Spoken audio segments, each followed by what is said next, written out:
ദൈവം നമ്മോട് സംസാരിക്കട്ടെ. വിശുദ്ധ പത്രോസ് എഴുതിയ 2-ാം ലേഖനം 3-ാം അധ്യായം 9 മുതൽ 13 വരെയുള്ള വാക്യങ്ങൾ ഇവിടെ ഇപ്പോൾ വായിച്ച് സഹായിക്കുന്നതാണ്. പത്രോസിൻ്റെ 2-ാം ലേഖനം 3-ാം അധ്യായം 9 മുതൽ 13 വരെയുള്ള വാക്യങ്ങൾ ഇപ്പോൾ വായിക്കുന്നതാണ്. ചിലർ താമസം എന്ന് വിചാരിക്കുന്നത് പോലെ കർത്താവ് തന്റെ വാഗ്ദത്തം നിവർത്തിപ്പാൻ താമസിക്കുന്നില്ല. ആരും നശിച്ചു പോകാതെ എല്ലാവരും മാനസാന്തരപ്പെടുവാൻ അവൻ ഇച്ഛിച്ച് നിങ്ങളോട് ദീർഘക്ഷമ കാണിക്കുന്നതേയുള്ളൂ.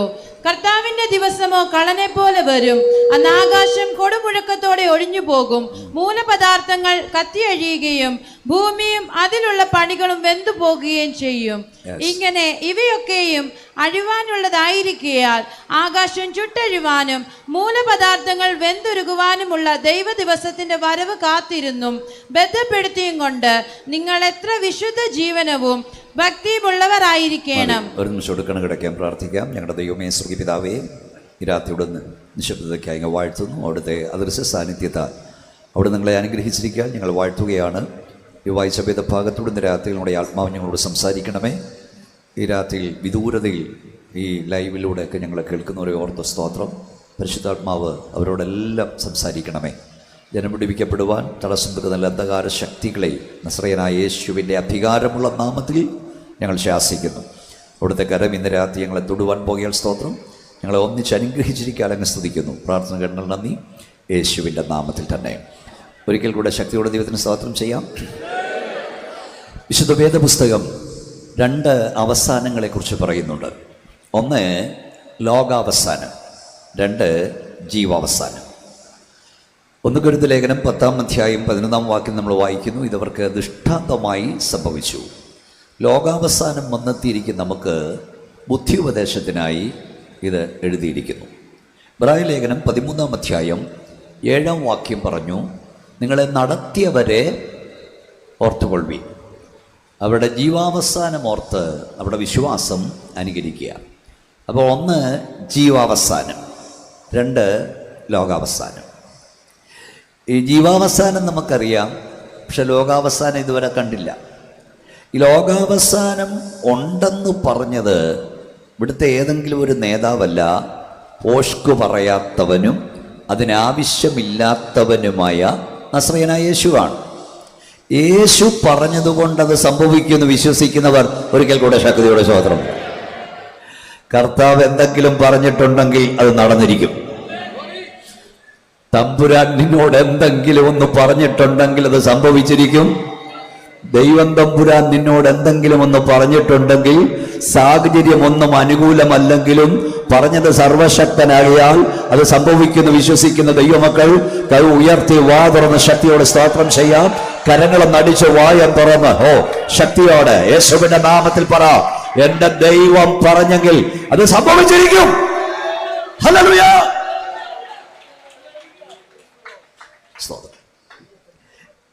നമ്മുടെ വാഴ്ത്തപ്പെട്ട കർത്താവിന്റെ അരികിൽ വന്ന് ശിഷ്യന്മാർ ചോദിച്ചു, മത്തായി സുവിശേഷം 24:3, നിന്റെ വരവിനും ലോകാവസാനം, നിങ്ങളൂടെ പറയണേ, നിന്റെ വരവിനും ലോകാവസാനത്തിനും അടയാളമെന്ത്? അപ്പോൾ യേശു കർത്താവ് ലോകാവസാനം ഇല്ലെന്നല്ല പറഞ്ഞത്.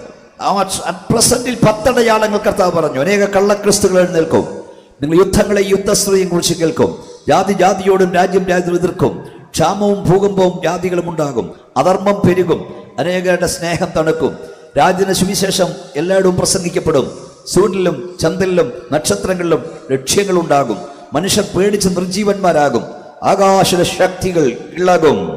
ഇങ്ങനെ പറഞ്ഞിട്ട് കർത്താവ് പറഞ്ഞു, അപ്പോൾ അവസാനം വരും. അപ്പോൾ അവസാനം വരും. മത്തായി സുവിശേഷം 13-ാം അധ്യായത്തിൽ സ്വർഗരാജ്യത്തെക്കുറിച്ച് 7 ഉമ്മകൾ കർത്താവ് പറഞ്ഞു. അവിടെ 3 പ്രാവശ്യം അങ്ങനെ തന്നെ ലോകാവസാനത്തിലും സംഭവിക്കും, അങ്ങനെ തന്നെ ലോകാവസാനം സംഭവിക്കും. 3 പ്രാവശ്യം കർത്താവ് പറഞ്ഞു.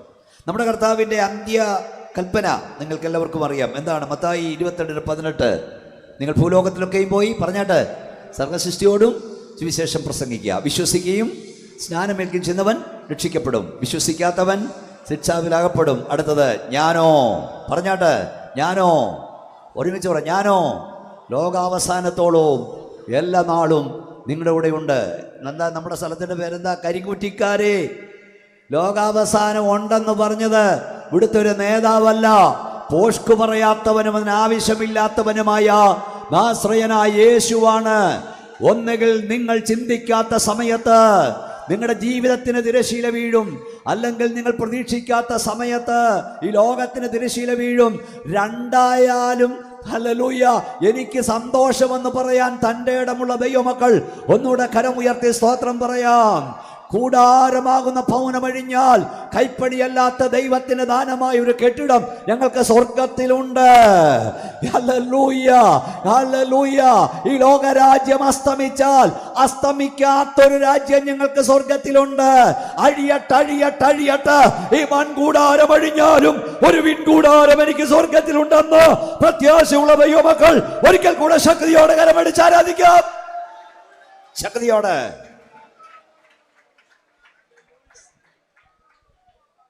ഈ ലോകത്തിന്റെ ചിന്താഗതി ഉടനെയൊന്നും ഒന്നും സംഭവിക്കില്ലെന്നാണ്. എല്ലാവരും ശ്രദ്ധിച്ച് പ്രാർത്ഥിച്ചുകൊണ്ടിരിക്കണം. നാളെ നീളെ ലോകം ഇങ്ങനെ മുമ്പോട്ട് പോകും എന്നാണ് ലോകത്തിന്റെ ചിന്താഗതി. എന്നും സൂര്യൻ കിഴക്കുദിക്കും, എന്നും സൂര്യൻ പടിഞ്ഞാറ് അസ്തമിക്കും. ഇങ്ങനെ അങ്ങോട്ട് മുമ്പോട്ട് പോകും. അതാണ് പത്രോസിന്റെ ലേഖനത്തിൽ പറഞ്ഞു, പിതാക്കന്മാർ നിദ്ര കൊണ്ട ശേഷം ആദിയിലിരുന്ന പോലെ ഇരിക്കും. ഉടനെ അങ്ങ് ഒരു കുഴപ്പവും സംഭവിക്കില്ല. ഇതാണ് ലോകത്തിന്റെ ചിന്താഗതി. പക്ഷെ ദൈവമക്കളായി ഞങ്ങളുടെ പ്രത്യാശ ഇനിയും എത്രയും അല്പകാലം കഴിഞ്ഞിട്ട് വരുവാനുള്ളവൻ വരും, താമസിക്കുകയുമില്ല. ലോകാവസാനത്തെക്കുറിച്ച് ശ്രദ്ധിച്ചു കേൾക്കുക. ലോകത്തിന്റെ ചിന്താഗതി പോലെയാണ് ജീവാവസാനത്തെക്കുറിച്ച് നമ്മുടെ എല്ലാം ചിന്താഗതി. അതെന്താണ്? ഉടനെ എങ്ങും എനിക്കൊന്നും സംഭവിക്കില്ല, ഉടനെ എങ്ങും എനിക്കൊന്നും സംഭവിക്കില്ല. ഈ വല്ലോരുടെ മരണവാർത്തയൊക്കെ കേൾക്കാനും പറയാനും നമുക്കിഷ്ടമാണേലും നമ്മുടെ മരണത്തെക്കുറിച്ച് ചിന്തിക്കുന്നതോ പറയുന്നതോ നമുക്കിഷ്ടമല്ല. നമ്മളാരേലും ഒന്നാമത് മഴ, അതിൻ്റെ കൂടെ പാസ്, തണുപ്പിക്കുന്ന കാര്യം പറയാതില്ലേ, നമ്മളാരേലും ഈ പെട്ടിപ്പലയെ കീറിക്കിടക്കുകയല്ല, എടുത്ത് നമ്മളെ കിടത്തുന്നതും വെള്ള വിരിച്ചിങ്ങനെ ഇട്ടിരിക്കുന്നതും ചുറ്റും എല്ലാവരും കൂടിയിരുന്ന് സമയമാനത്തിൽ പാടുന്നതും ഇടയ്ക്കിടയ്ക്ക് ഇങ്ങനെ സ്പ്രേ അടിക്കുന്നതും പൗഡർ കുടഞ്ഞിടുന്നതും സ്വപ്നത്തിൽ പോലും കാണാറുണ്ടോ? അഥവാ അങ്ങനെ ഒരു സ്വപ്നം വല്ലതും കണ്ടാൽ ഉടനെ നമ്മൾ രക്തത്തോൾ ജയം പറഞ്ഞങ്ങ് മാറും. പക്ഷെ എത്ര രക്തത്താൽ ജയം പറഞ്ഞാലും ഒരു ദിവസം പോയേക്കത്തുള്ളൂ. ഈ വല്ലപ്പോഴും ഒക്കെ ഈ സ്പ്രേ ചെയ്യുന്നതും പൗഡർ കുടഞ്ഞിടുന്നതും നമ്മളൊന്ന് കാണണം. കാരണം നമ്മൾ പലർക്കും കുടഞ്ഞിട്ടതല്ലയോ. സത്യത്തിൽ അതൊക്കെ ഒന്നും കാണാമെങ്കിൽ ഇവിടെ കുഴപ്പമൊന്നും ഇല്ലെങ്കിലും ഇത് ലൈവ് പോകുന്നുണ്ടല്ലോ എന്ന് പറയാം. ഈ ജനറൽ ബോഡിയും കമ്മിറ്റിയും അടിയൊക്കെ കുറേ നിൽക്കും. എന്തുവാ നമ്മളിങ്ങനെ പെട്ടിപ്പലയെ കിടക്കുന്നതും ചുറ്റും കൂടിയിരുന്ന് ഗാനം ആലപിക്കുന്നതും ഒക്കെ കണ്ടോ, ഒന്ന് കാണണം. ഈ വെസ്റ്റ്മിനിസ്റ്റർ ആബി എന്നുള്ളത് വളരെ പ്രസിദ്ധമാണ്, നിങ്ങൾക്കറിയാം. ഇംഗ്ലണ്ടിലെ വെസ്റ്റ്മിനിസ്റ്റർ ആബി, അവിടുത്തെ കോടീശ്വരന്മാരെ, അവിടുത്തെ പ്രസിഡന്റുമാരെ, സിനിമാ നടിമാരെയൊക്കെ അടക്കിയിരിക്കുന്നത്. ഇങ്ങോട്ട് നോക്കിയിരുന്നു, അവർ വന്നിരുന്നോളും, നിങ്ങൾ എന്നെ നോക്കിയിരുന്നോ ഇനി. അപ്പം അവിടുത്തെ ഒരു പ്രത്യേകത, അവിടെ അടക്കുന്ന അവിടെ ആ കല്ലറയുടെ മണ്ടയ്ക്ക് ഇഷ്ടമുള്ള വാചകം എഴുതി വെക്കാം. എല്ലാവരും ഒന്നും അവിടെ അടക്കത്തില്ല. അപ്പോൾ ഒരു ക്യാബറേ നർത്തകി മാനസാന്തരപ്പെട്ട് മരിച്ചു, അവിടെ ഡെഡ് ബോഡി അവിടെ അടക്കിയിട്ടുണ്ട്. ആ കല്ലറയിൽ എഴുതി വച്ചിരിക്കുന്നത് ഇങ്ങനെയാണ്: ഒരു 50 വർഷം മുമ്പ് ഞാൻ നിങ്ങളെപ്പോലെയായിരുന്നു, ഇനി ഒരു 50 വർഷം കഴിഞ്ഞാൽ നിങ്ങൾ എന്നെ പോലെയാകും. ഇനിയെങ്കിലും സെമിത്തേരി ചെല്ലുമ്പോൾ നോർത്തോണെ, അവിടെ കിടക്കുന്നവരെല്ലാം പറയുന്നത് ഒരു 50 വർഷം മുമ്പ്, ഒരു 25 വർഷം മുമ്പ്, ഒരു 10 വർഷം മുമ്പ് ഞാൻ നിങ്ങളെപ്പോലെയായിരുന്നു. ഒരു 10 വർഷം കഴിഞ്ഞാൽ, ഒരു 5 വർഷം കഴിഞ്ഞാൽ, ചിലപ്പോൾ 2 വർഷം കഴിഞ്ഞാൽ, ചിലപ്പോൾ 2 ആഴ്ച കഴിഞ്ഞാൽ നിങ്ങളും എന്നെ പോലെയാവും. സ്തോത്രം, സ്തോത്രം. ഇത് കേൾക്കുമ്പോഴാണ് സ്തോത്രം പറയേണ്ടത്. ആമേൻ. ഇന്ന് രാത്രി എന്നെ കേൾക്കുന്ന പ്രിയ സുഹൃത്തുക്കളെ, സഹോദരങ്ങളെ, നമ്മൾ വാരി വിഴുങ്ങുന്ന ഗുളികയുടെ ശക്തിയോ, നമ്മളെ നോക്കുന്ന ഡോക്ടറുടെ നൽപ്പോ, ഹോസ്പിറ്റലിൻ്റെ വലിപ്പമോ കൊണ്ടല്ല ഇവിടുന്ന് സ്തോത്രം പറയുന്നത്. നിന്നെയും എന്നെയും കുറിച്ചുള്ള ദൈവത്തിൻ്റെ അടിച്ച ശക്തിയോട് ദൈവത്തിന് സ്തോത്രം പറഞ്ഞേ. വേദവസ്തുവിന്റെ വാക്യം എനിക്ക് വളരെ ഇഷ്ടമാണ്. ദൈവമേ, ജീവനും കൃപയും നീ എനിക്ക് നൽകി, നിന്റെ കടാക്ഷം എൻ്റെ ശ്വാസത്തെ പരിപാലിക്കുന്നു. യോബിൻ്റെ പുസ്തകമാണ്. പാസ്റ്റർ ബി മോനച്ചൻ ഇവിടെ നിന്ന് പ്രസംഗിക്കുമ്പോൾ നിങ്ങൾ കാണാതെ ഒരു കരം എൻ്റെ ശ്വാസമകത്തേക്ക് തള്ളിക്കൊണ്ടിരിക്കുക. ആ കരം ഒരു തവണ എൻ്റെ ശ്വാസമകത്തേക്ക് തള്ളിയില്ലെങ്കിൽ ഞാനിവിടെ പിടഞ്ഞു മരിക്കും, പിടഞ്ഞു വീഴും. 50 ഡോക്ടർമാർ ഇവിടെ ഉണ്ടെങ്കിലും അവർക്ക് എന്നെ സഹായിപ്പാൻ കഴിയില്ല. അതേ പിതാവേ, അതേ മാതാവേ, അതേ പ്രിയ സഹോദര, അതേ കുഞ്ഞെ, നീ കാണാതെ, നിന്റെ കുഞ്ഞ് കാണാതെ ഒരു കരം നിന്റെ ശ്വാസമകത്തേക്ക് തള്ളിക്കൊണ്ടിരിക്കുക. ഹല്ലേലൂയ. ഇന്ന് രാത്രി വരെ ദൈവത്തിന്റെ കരുണ നിന്റെ ജീവൻ പരിപാലിച്ചതോർത്ത് ഒരിക്കൽ കൂടെ കരങ്ങൾ അടിച്ച് ശക്തിയോടെ ദൈവത്തെ സ്തുതിക്കാം. മക്കളെ, എല്ലാവരും കരമടിച്ചോണം കേട്ടോ. ആരും കരം കെട്ടി കൈചട്ടി പിടിയിരിക്കരുത്. കൈയൊന്ന് ഉയർത്താൻ കഴിഞ്ഞാൽ കൃപയാ. ഉയർത്തിയ കൈ താക്കാൻ കഴിഞ്ഞാൽ കൃപയാ. കൈയൊന്ന് അടിപ്പാൻ കഴിഞ്ഞാൽ കൃപയാ. വായൊന്ന് തുറക്കാൻ കഴിഞ്ഞാൽ കൃപയാ. തുറന്ന വായ അടയ്ക്കാൻ കഴിഞ്ഞാൽ കൃപയാ. കൃപയാ, കൃപയാ. നമുക്കൊന്നും പ്രശംസിപ്പാനില്ലെന്നേ. ദിവസവും സത്യം പറഞ്ഞാൽ ഈ സോഷ്യൽ മീഡിയ തുറക്കുമ്പോൾ ഞെട്ടല. 38കാരി, 42കാരൻ, 35കാരൻ, 50കാരനൊക്കെ ഡെഡ് ബോഡി വന്നുകൊണ്ടിരിക്കുക. UK നിന്നും, ഓസ്ട്രേലിയയിൽ നിന്നും, ഇംഗ്ലണ്ടിൽ നിന്നും ഒക്കെ. ഞാൻ പറഞ്ഞ മനസ്സിലാകുന്നുണ്ടോ?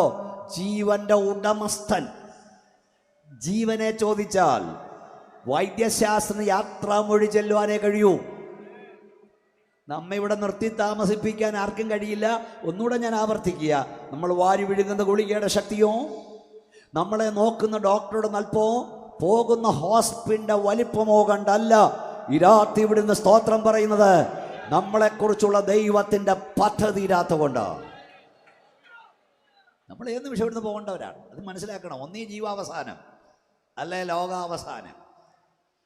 ഈ നമ്മളൊക്കെ ഒത്തിരി ശവസംസ്കാരത്തിന് പോകുന്നവരാണ്. ഈ അമേരിക്കക്കാരാണ് ടൈയും കോട്ടും ഒക്കെ കെട്ടിയാണ് ശവസംസ്കാരത്തിന് പോകുന്നത്. അപ്പം നമ്മൾ ഇങ്ങനെ ഡെഡ് ബോഡി കിടക്കുന്നു, വരുന്നു, നോക്കുന്നു, പോന്നു. നമ്മുടെ വരവും നിപ്പും ഒക്കെ കണ്ട IAS ഓഫീസർ വന്ന് നിൽക്കുന്ന പോലെ ഡെഡ് ബോഡിയുടെ മുമ്പിൽ വന്ന് നിൽക്കുകയും നോക്കിയിട്ട് പോവുകയൊക്കെ ചെയ്യുന്നത്. വലിയ ഗമേലായി നോട്ടമൊക്കെ വെച്ചാൽ, നോട്ടവും നിപ്പവും ഒക്കെ കണ്ട. അപ്പം ഇങ്ങനെ നിൽക്കുന്നു, വരുന്നു, പോന്നു. ഇത് കണ്ടുകൊണ്ട് ഒരാൾ പറയുക, നാളത്തെ ഡെഡ് ബോഡി ഇന്നത്തെ ഡെഡ് ബോഡി മുമ്പിൽ നിൽക്കുന്നെന്ന്. സ്വതന്ത്രം. നാളത്തെ ശവം, പച്ച മലയാളം, ഇന്നത്തെ ശവത്തിന് മുമ്പിൽ നിൽക്കുന്നെന്ന്. അപ്പം ഞാൻ പറഞ്ഞതിൻ്റെ സാരം, ഒന്നുകിൽ ജീവാവസാനം അല്ലെങ്കിൽ ലോകാവസാനം. ഇത് രണ്ടിൽ ആദ്യം ഏതെന്ന് നമുക്കറിയില്ല. പക്ഷെ രണ്ട് സംഭവിച്ചാലും ഞാൻ കർത്താവിനോടൊപ്പം ആയിരിക്കുന്ന തൻ്റെ ഇടം ഉണ്ടെങ്കിൽ സ്തോത്രം പറ. അതിനാണ് യോഗം വെച്ചിരിക്കുന്നത്. മക്കളെ, നമുക്ക് തുടങ്ങാം.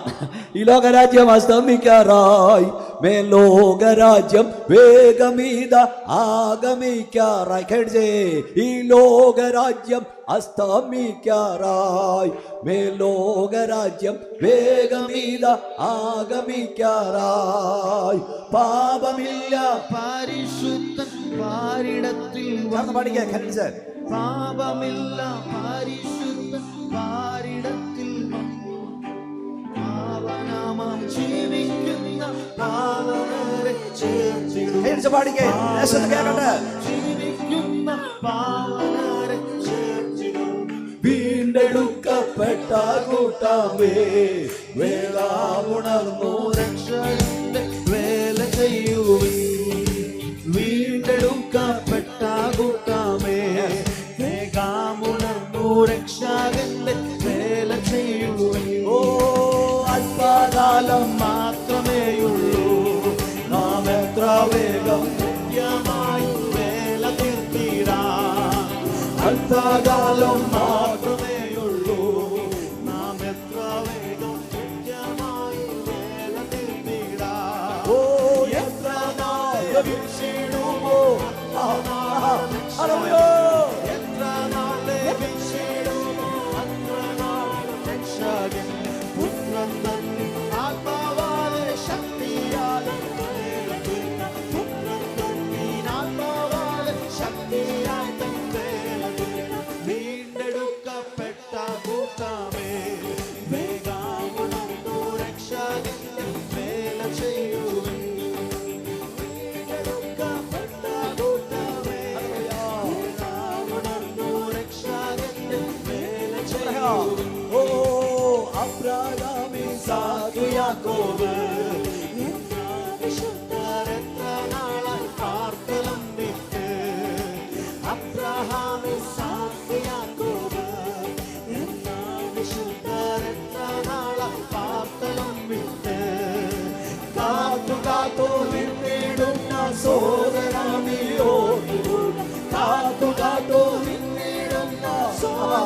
ഹല്ലേലൂയ.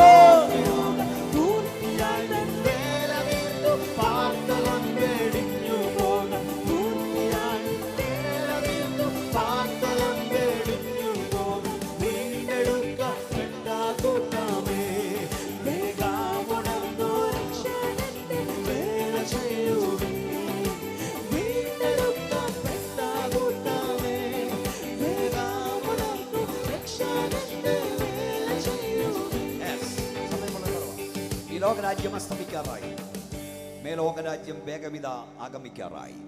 പാപമില്ല പരിശുദ്ധൻ പാരിടത്തിൽ വന്ന് തൻ്റെ സഭയെ ചേർക്കാറായി.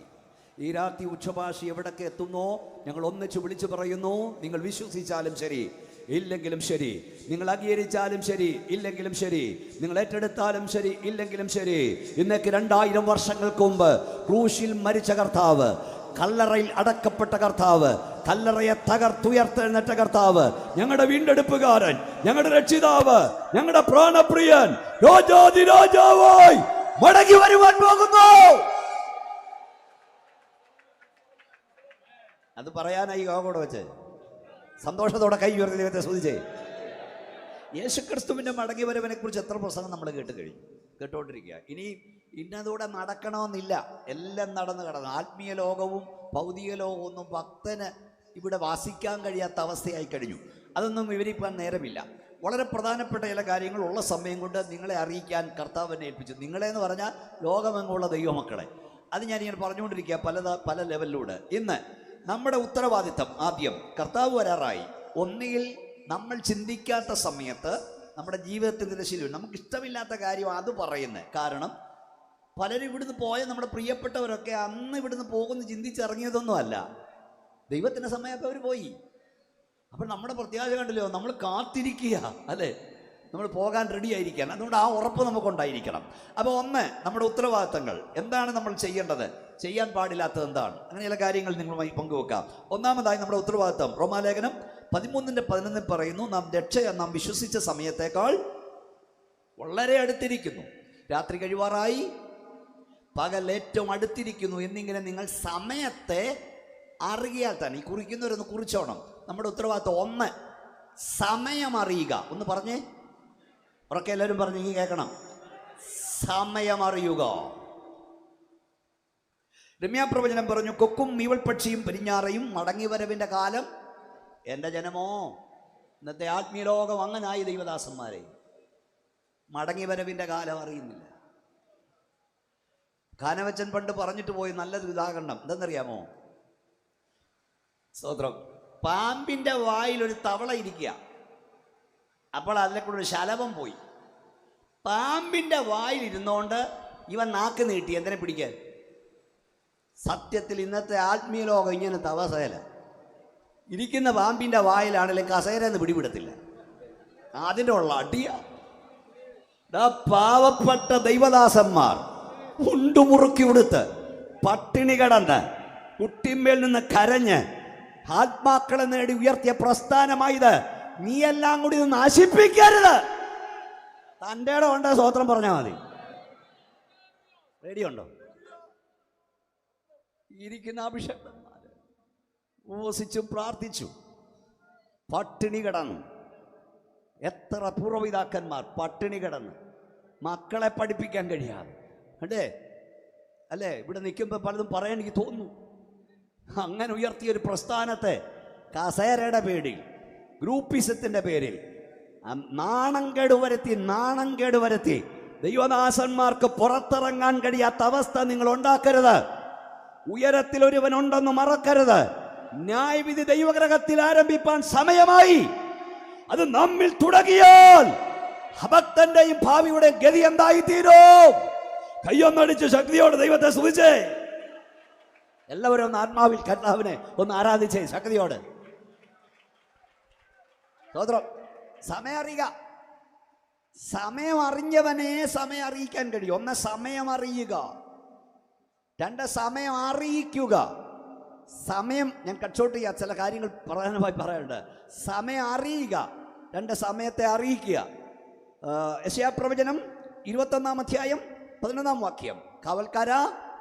കാവൽക്കാരാ രാത്രി എന്താ എന്ന് സേരിൽ നിന്ന് ഒരുത്തൻ വിളിച്ചു ചോദിക്കുന്നു. അതിന് കാവൽക്കാരൻ്റെ മറുപടി, നിങ്ങളെല്ലാം ഉണർവോടിരുന്നാട്ട്, എന്താ കാവൽക്കാരൻ്റെ മറുപടി? പ്രഭാതവും പ്രദോഷവും വരുന്നു, അല്ലെങ്കിൽ രാത്രിയും പകലും വരുന്നു. അതങ്ങനെ രാത്രിയും പകലും വരുന്നത് രക്ഷിക്കപ്പെട്ട ദൈവമക്കളെ സംബന്ധിച്ച് ഈ ലോകജീവിതം രാത്രിക്ക് തുല്യമാണ്. അതാണ് രാത്രി കഴിവാറായി. ഹല്ലേലൂയ. രക്ഷിക്കപ്പെടാത്തവന് ഈ ലോകജീവിതം പകലിന് തുല്യമാണ്. അങ്ങനെയെങ്കിൽ നമ്മുടെ രാത്രി മാറി നമുക്കൊരു പകല് വരാൻ പോകുന്നു. രക്ഷിക്കപ്പെടാത്തവന്റെ പകല് മാറി അവനൊരു രാത്രി വരാൻ പോകുന്നു. സ്തോത്രം. അപ്പൊ ഒന്ന് സമയം അറിയുക, പറഞ്ഞാട്ടെ, സമയം അറിയുക. ഈ വിശ്വാസിയെ പടക്കുതിരയോടാണ് വിശുദ്ധ ബൈബിൾ ഉപമിച്ചിരിക്കുന്നത്. യോബിന്റെ പുസ്തകം, ജോബിന്റെ പുസ്തകത്തിൽ നമ്മൾ വായിക്കുന്നു. പാസ്റ്ററെ മോളെ ആരാ വായിക്കുന്നത് എന്ന് വായിച്ചേ.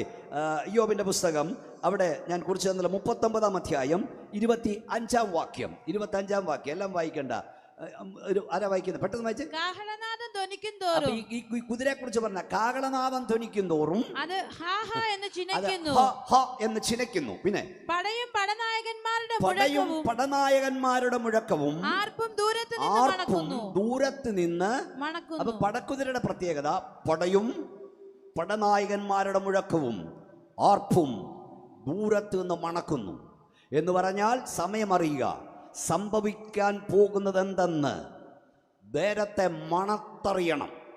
നീ പ്രാർത്ഥിക്കുന്ന ദൈവവൈതലെങ്കിൽ, നീ കരയുന്ന ദൈവവൈതലെങ്കിൽ, നിന്റെ കുടുംബത്തിൽ സംഭവിക്കാൻ പോകുന്നത്, നിന്റെ ദേശത്ത് സംഭവിക്കാൻ പോകുന്നത്, നിന്റെ സഭയിൽ സംഭവിക്കാൻ പോകുന്നത് ദൈവം നിന്നെ അറിയിച്ചിരിക്കും. എൻ്റെ ദാസനായ അബ്രഹാമിനെ അറിയിക്കാതെ ഞാൻ എന്തെങ്കിലും ചെയ്യുമോ? ഓ ഷോ റക്കോനിയ. ശക്തിയോടെ സന്തോഷത്തോടെ സ്തോത്രം പറഞ്ഞേ. സ്തോത്രം.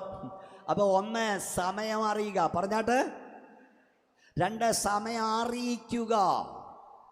സമയം അറിഞ്ഞവൻ മാത്രമേ സമയം അറിയിക്കാൻ കഴിയുകയുള്ളൂ. നമ്മുടെ ഉത്തരവാദിത്വം ആ സമയം അറിയിക്കേണ്ടത്. സമയം അറിയിക്കേണ്ടത്. ഈ പഴയ ക്ലോക്കും വാച്ചും ഒക്കെ നന്നാക്കുന്ന പഴയ വാച്ച് കടയുടെ, ക്ലോക്ക് കടയുടെ മുമ്പിൽ എല്ലാ ദിവസവും കൃത്യസമയത്ത് ഒരു മനുഷ്യൻ ചെന്ന് ഇങ്ങനെ നോക്കിയിട്ട് പോകും, എല്ലാ ദിവസവും. അപ്പോൾ ഒരു ദിവസം ആ കടക്കാരൻ ഇറങ്ങി വന്ന് ചോദിച്ചു, സാറ് എല്ലാ ദിവസവും ഇവിടെ വന്ന് ഈ നോക്കിയിട്ട് പോകുന്നത് എന്നാ? അപ്പം അയാൾ പറഞ്ഞു, ഞാൻ അപ്പുറത്തെ വാച്ചറാണ്, എനിക്ക് ഓരോ മണിക്കൂർ ഇടപെട്ട ഫാക്ടറിയിൽ സൈറൺ മുഴക്കണം. ഞാൻ എൻ്റെ വാച്ച് കറക്റ്റ് ചെയ്യുന്നത് നിങ്ങളുടെ ക്ലോക്കെ നോക്കിയ. അപ്പം അയാൾ ചോദിക്കുക, അയ്യോ സാറാണോ അവിടെ സൈറൺ ഊതുന്നത്? സാറ് സൈറൺ ഊതുന്ന കേട്ടാ ഞാൻ ഇവിടുത്തെ ക്ലോക്ക് റെഡിയാക്കി വെക്കുന്നത്. സ്വതന്ത്രം. സാറ് സൈറൺ ഊതുന്നത് കേട്ട് ഇവിടെ ക്ലോക്ക് റെഡിയാക്കും, ക്ലോക്ക് നോക്കി സാറ് വാച്ച് റെഡിയാക്കും. ഇവിടെ കാഹളം തെളിവില്ലാതെ നാദം കൊടുത്താൽ ആർ പടയ്ക്ക് പുറപ്പെടും. നിങ്ങൾ സ്തോത്രം പറയോ പറയാതിരിക്കുക എൻ്റെ പ്രശ്നമൊന്നുമല്ല.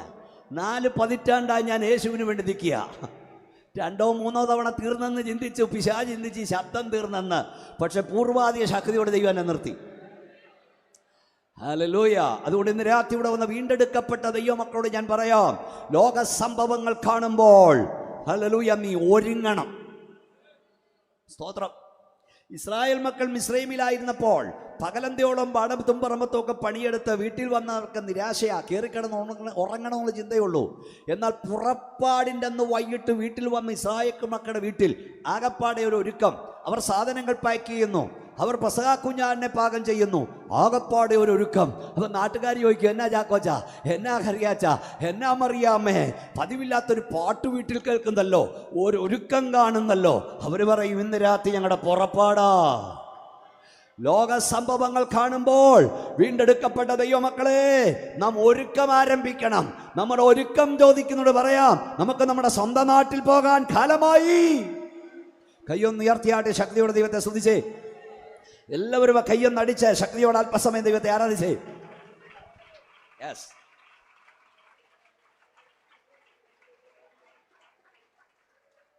അപ്പോൾ ഒന്ന് സമയം അറിയുക, 2 സമയം അറിയിക്കുക, 3 മുന്നറിയിപ്പ് കൊടുക്കുക. മുന്നറിയിപ്പ് കൊടുക്കുക. യെഹെസ്കേൽ പ്രവചനം 3-ാം അധ്യായം 17 വാക്യങ്ങൾ വായിച്ചാൽ ഞാൻ ദുഷ്ടനോട് മരിക്കുമെന്ന് പറയുമ്പോൾ നീ അവനെ അറിയിക്കാതിരുന്നാൽ അവൻ്റെ രക്തം ഞാൻ നിന്നോട് ചോദിക്കും. അറിയിച്ചിട്ട് ഒരുങ്ങാതിരുന്നാൽ നീ രക്തപ്പെടും, രക്ഷപ്പെടും. പക്ഷെ നീ അറിയിക്കണം. മറ്റൊരു തെളിഞ്ഞിരിക്കുന്നത് അടങ്ങിയിരിക്കരുത്. കാഹളനാദം പോലെ നിന്റെ ശബ്ദം ഉയർത്തി ഇസ്രായേലിന് വരാൻ പോകുന്ന അനർത്ഥം അറിയിക്കുക. അവർ കേട്ടാലും കേൾക്കാഞ്ഞാലും മുന്നറിയിപ്പ് കൊടുക്കുക. കാവൽക്കാരാക്കി ദൈവം നമ്മെ മാറ്റിയിരിക്കുകയാണ്. കാവൽക്കാരൻ്റെ ഉത്തരവാദിത്വമാണ് മുന്നറിയിപ്പ് കൊടുക്കുക.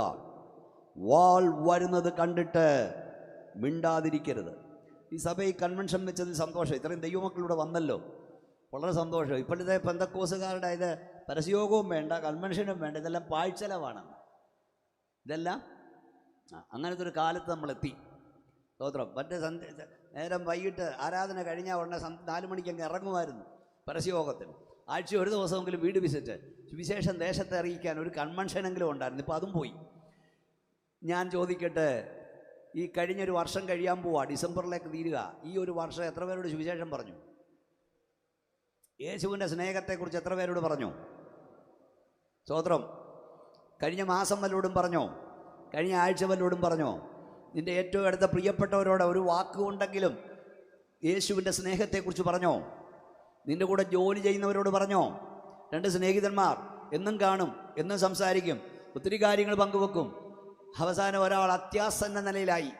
അപ്പോഴായി പുള്ളി ഓർത്തത്, ഇതുവരെ സുവിശേഷം പറഞ്ഞില്ലല്ലോ. അദ്ദേഹം ചെന്നിരുന്നു, സ്നേഹിത, സ്വർഗമുണ്ട്, നരകമുണ്ട്, നിത്യതയുണ്ട്. അവനവൻ സഞ്ചരിക്കുമ്പോൾ ചെയ്യുന്ന നല്ലതായാലും തീയതായാലും പ്രതിഫലം പ്രാപിക്കാൻ നിൽക്കേണ്ടി വരും. രക്ഷിക്കപ്പെടണം, സ്നാനപ്പെടണം. ഇതൊക്കെ അങ്ങോട്ട് പറയാൻ തുടങ്ങിയപ്പോൾ ഈ മനുഷ്യൻ ക്ഷീണിച്ച ശബ്ദത്തിൽ ചോദിച്ചു, സ്നേഹിത, നമ്മൾ തമ്മിൽ കണ്ടിട്ട് എത്ര വർഷമായി?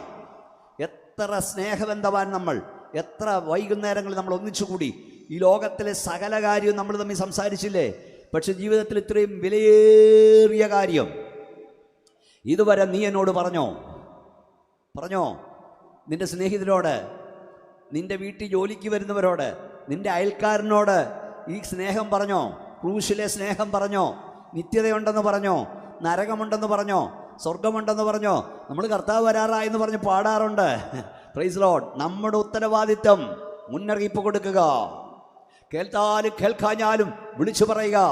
സ്തോത്രം. മുന്നറിയിപ്പ് കൊടുക്കുക വളരെ പ്രധാനപ്പെട്ടതാണ്. കാവൽക്കാരാക്കി ദൈവമാക്കിയിരിക്കുമ്പോൾ നമ്മുടെ അടുത്തൊരു ഉത്തരവാദിത്വം ഞാൻ പറയാം. വായിച്ചു നോക്കാം.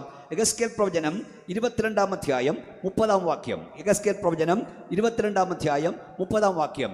ഞാൻ ദേശത്തെ നശിപ്പിക്കാതെ വണ്ണം അതിന് മതിൽ കെട്ടി എന്റെ മുൻപാകെ ഇടിവിൽ നിൽക്കേണ്ടതിന് ഒരു പുരുഷനെ ഞാൻ അവരുടെ ഇടയിൽ അന്വേഷിച്ചു, ആരെയും കണ്ടില്ല താനും. വായിച്ചോ മോളെ. ആകയാൽ ഞാൻ എന്റെ ക്രോധം അവരുടെ മേൽ പകർന്ന് എന്റെ കോപാഗ്നി കൊണ്ട് അവരെ മുടിച്ചു കളഞ്ഞിരിക്കുന്നു. നമ്മുടെ ഉത്തരവാദിത്വം ഇടിവിൽ നിൽക്കുക. പവർ ഓഫ് ഇന്റർസീഡിങ്, മധ്യസ്ഥത അണയ്ക്കുക. നിനക്ക് ചെല്ലാൻ കഴിയത്തില്ലെങ്കിൽ അവരോർത്ത് പ്രാർത്ഥിക്കാം, കർത്താവേ എങ്ങനെങ്കിലും ഈ ജനത്തെ രക്ഷിക്കണം.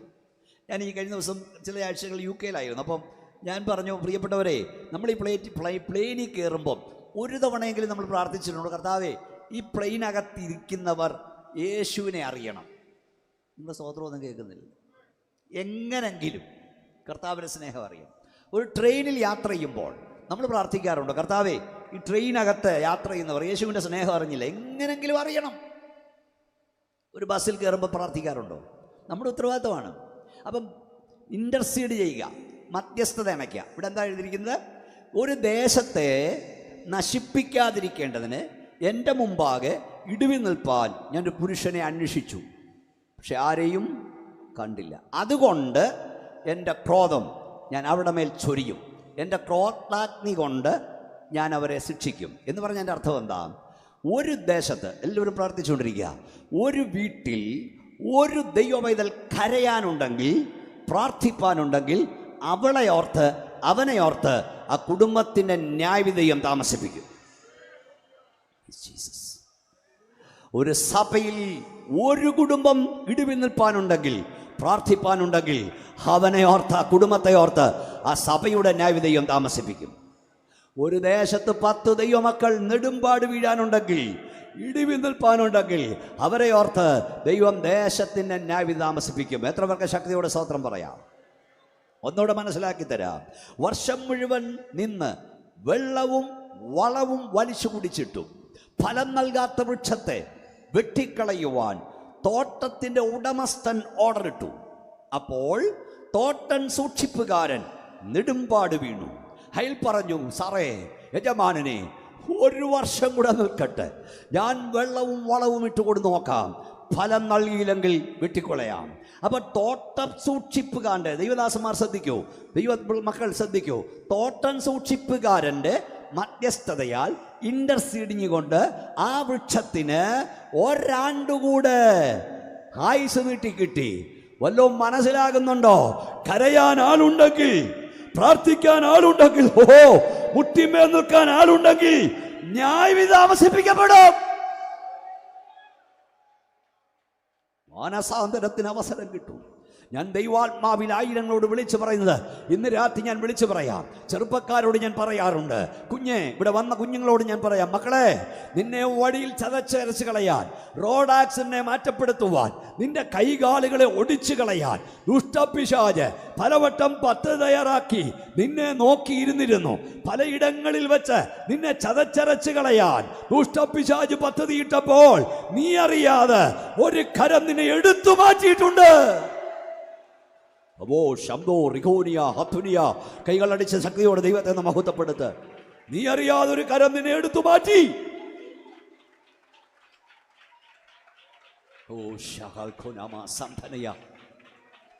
പക്ഷി വേട്ടക്കാരന്റെ കണിയിൽ എന്ന പോലെ നീ കണിയിൽ രക്ഷപ്പെട്ടു. അതിന് കാരണം എന്തെന്നറിയാമോ?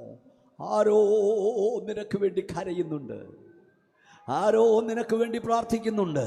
പാപം ചെയ്യുന്ന ജീവിതമേ, നീ തകരാഞ്ഞത്, വഴിയിൽ ചതച്ചറയപ്പെടാഞ്ഞത്, ആരോ നിനക്ക് വേണ്ടി ഇടിവിൽ നിൽക്കുന്നു. ഒന്നുകിൽ നിന്റെ അമ്മയുടെ കണ്ണുനീർ, അല്ലെ നിന്റെ അപ്പന്റെ കണ്ണുനീർ, അല്ലെ സഭയുടെ കണ്ണുനീർ, ആരുടെയോ കണ്ണുനീര് കണ്ടുകൊണ്ട് മാനസാന്തരപ്പെടുവാൻ ദൈവം അവസരം തരുന്നു. ശക്തിയോടെ കൈകൾ അടിച്ച് ദൈവമക്കളെല്ലാം ദൈവത്തെ മഹത്വപ്പെടുത്ത്.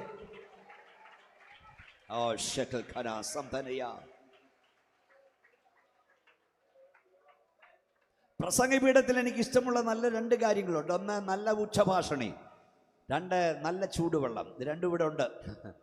ഈ ഗ്ലാസ്സിൽ ചൂടുവെള്ളം ഇവിടെ വന്നപ്പോൾ പലയിടത്ത് ഞാൻ ഇത് പറയാറുണ്ട്. നമ്മുടെ പാഴ്സനേജിൽ നിന്നല്ലേ പാസ്റ്ററെ? ആണേ, പാഴ്സനേജിൽ ഒരു പാത്രത്തിൽ വെള്ളം തിളപ്പിച്ച അവിടെ വന്നത്. ഇവിടുത്തെ പാഴ്സനേജിൽ ഒരു പാത്രം തീക്കായി ഏൽപ്പിക്കപ്പെട്ടു. അടിയിൽ തീ കത്തുമ്പോഴും അകത്ത് വെള്ളം തിളച്ചു മറിയുമ്പോഴും ആ പാത്രം നിശബ്ദമായി അത് സഹിച്ചു. ആ പാത്രത്തിന് ഇവിടെ വരാൻ ഒരു യോഗ്യതയുമില്ല. നിങ്ങളുടെ വീട്ടിൽ ആഹാരം പാകം ചെയ്യുന്ന അടുക്കള പാത്രങ്ങളെക്കുറിച്ച് ഞാൻ എഴുതി. കരിയേൽക്കാൻ, പുകയേൽക്കാൻ ചില പാത്രങ്ങൾ ഏൽപ്പിക്കപ്പെടും. ഈ സ്റ്റേജിൽ വരാൻ അതിന് യോഗ്യതയില്ല. പക്ഷെ ഈ പാത്രം ഈ സ്റ്റേജിൽ വരാൻ യോഗ്യത നേടിയത് ഒരു പാത്രം കരിക്കായി, തീക്കായി ഏൽപ്പിക്കപ്പെട്ടത് കൊണ്ടാണ്.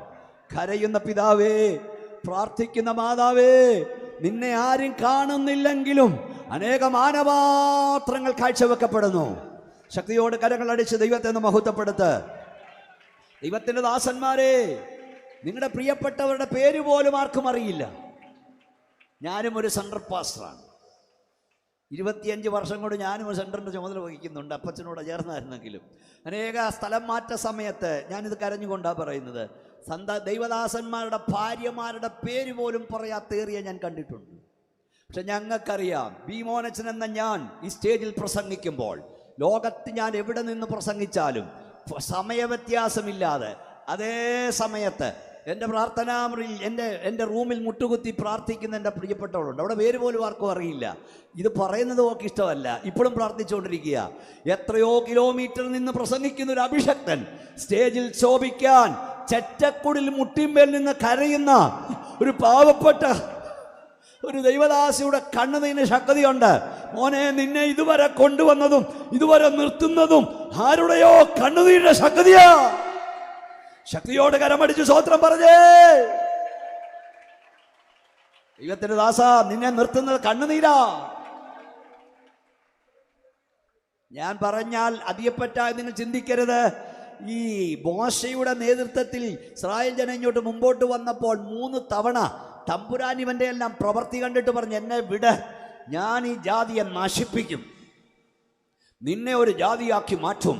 അപ്പോൾ ഈ ദൈവത്തിൻ്റെ ദാസൻ, എനിക്കിഷ്ടമാ, അദ്ദേഹം നെടുമ്പാട് വീണ് കരഞ്ഞെന്ന്. അയ്യോ, മോശ ആരാന്നാണ് നിങ്ങൾ ചിന്തിച്ചത്? മിസ്രൈമിലെ സകല ജ്ഞാനം അഭ്യസിച്ചവൻ. 25 നേരെ വന്നാൽ അടിച്ച് നിരപ്പാക്കാൻ അവന് ശക്തിയുണ്ട്, അല്ലേ ചാ?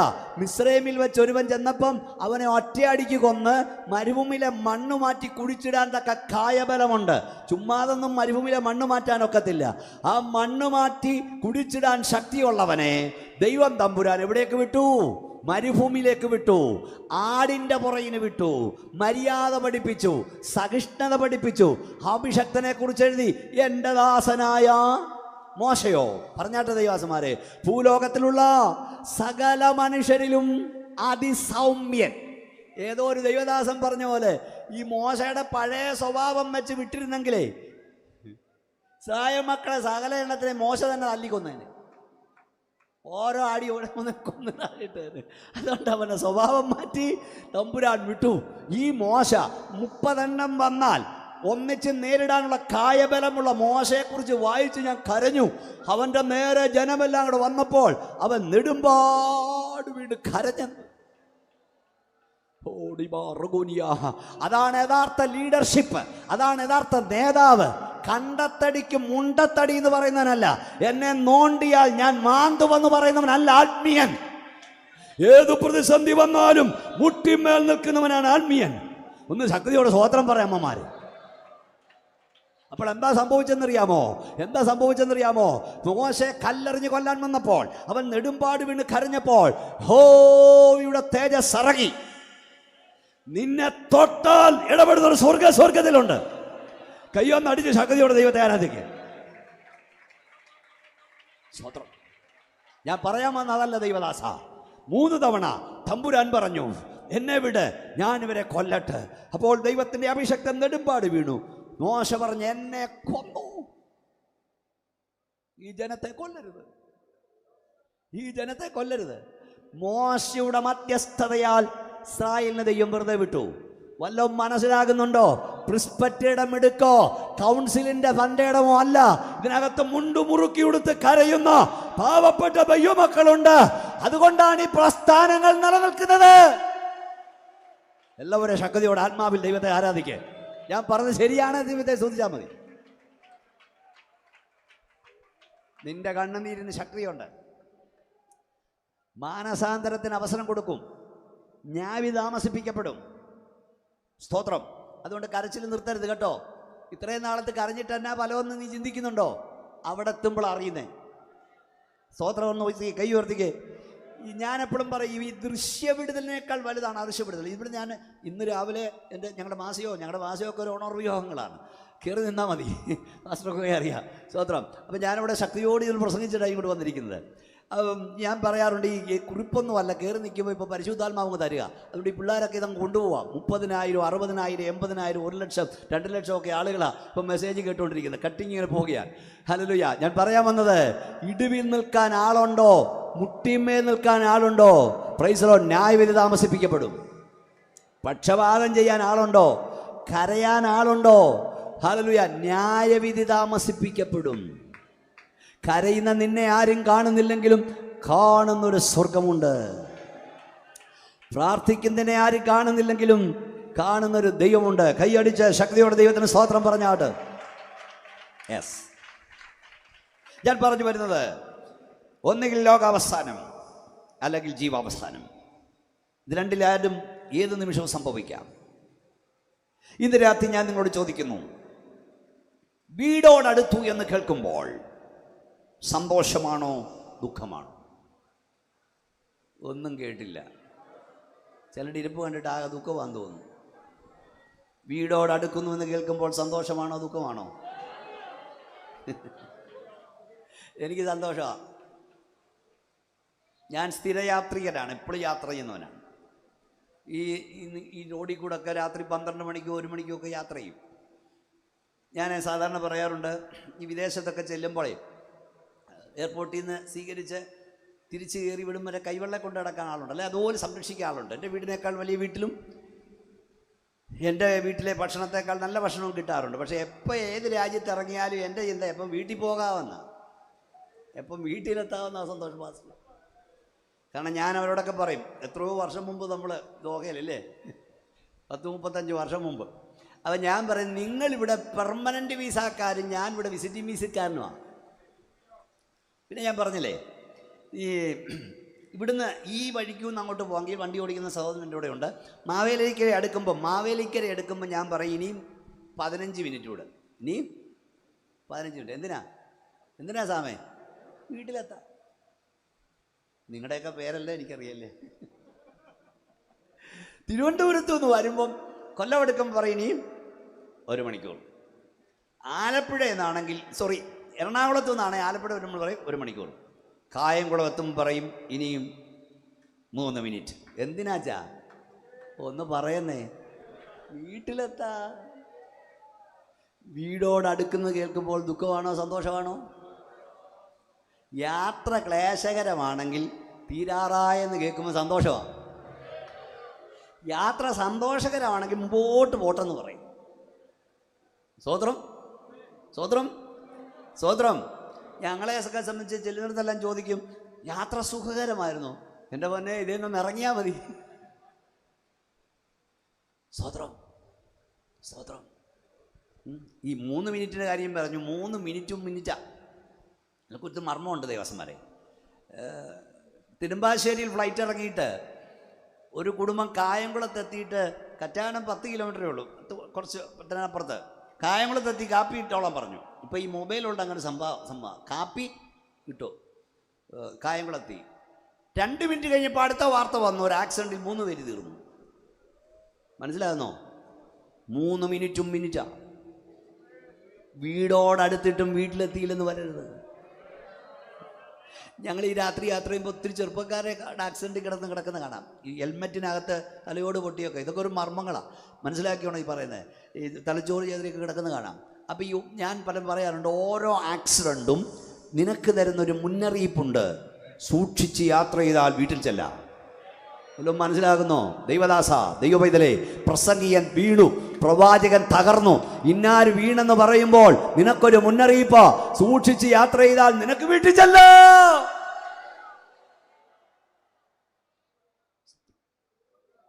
സ്തോത്രം. വീടോടടുത്തു എന്ന് കേൾക്കുമ്പോൾ ദുഃഖമാണോ സന്തോഷമാണോ? ഉറക്കെ ഒന്ന് പറ. സന്തോഷം. ഈ സന്തോഷം വരണമെങ്കിൽ ഒന്ന്, ഈ നമ്മുടെ അവിടെ നാട്ടിലൊക്കെ, നമ്മുടെ ഇവിടെയൊക്കെ, ഞങ്ങളുടെ നാട്ടിലൊക്കെ ഉണ്ട്, ഈ ചിലർ ഓടെ പോയിരിക്കും, ബാർബർ ഷോപ്പിലിരിക്കും, വീട്ടിൽ പോകത്തില്ല.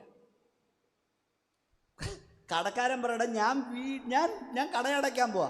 അവൻ പറ കുറച്ചുകൂടി ഇവിടെ ഇരിക്കട്ടെന്ന്. അപ്പം അവന് വീടിനേക്കാൾ സുഖം എവിടാ? വീടോടടുത്തെന്ന് കേട്ടിന് സന്തോഷമില്ലെങ്കിൽ നിനക്ക് വീടിനേക്കാൾ സുഖം ബാർബർ ഷോപ്പാണ്. ഒന്നുകൂടെ മനസ്സിലാക്കി തരാം. അതൊരു മർമ്മമാണ്. ഞാൻ ഒത്തിരി ഇവിടുത്തെയും കല്യാണം നടത്തി. എൻ്റെ രാജൻ സഹോദരനൊക്കെ ഉണ്ടല്ലോ, നിങ്ങളൊക്കെ ഉണ്ടായിരുന്നല്ലോ. അപ്പം ഞാൻ സാധാരണ ഇപ്പം പറയും, ഈ വീടോടടുത്തെന്ന് കേൾക്കുമ്പോൾ നിനക്ക് സന്തോഷം ഉണ്ടാകും. ഒന്നുകൂടെ പറയാം, നിൻ്റെ ഭാര്യ, നിൻ്റെ ഭർത്താവ്, നിൻ്റെ കുഞ്ഞ്, നിൻ്റെ പിതാവ് വീട്ടിൽ നിറങ്ങിയാൽ വേഗം മടങ്ങിയെത്താൻ കൊതിക്കുന്നിടമായി നിൻ്റെ വീട് തീരണം. വീടെന്ന് കേൾക്കുമ്പോൾ ഭീതിയല്ല, വേഗം മടങ്ങിയെത്താൻ കഴിയുന്നൊരു സ്ഥലമാണ്. എന്ന് പറഞ്ഞാൽ ഭൂമിയിലൊരു സ്വർഗമുണ്ടെങ്കിൽ അത് നിന്റെ വീടായിരിക്കണം. ഒന്ന് ശക്തിയോടെ കൈ ഉയർത്തി സ്തോത്രം പറഞ്ഞേ. സ്തോത്രം.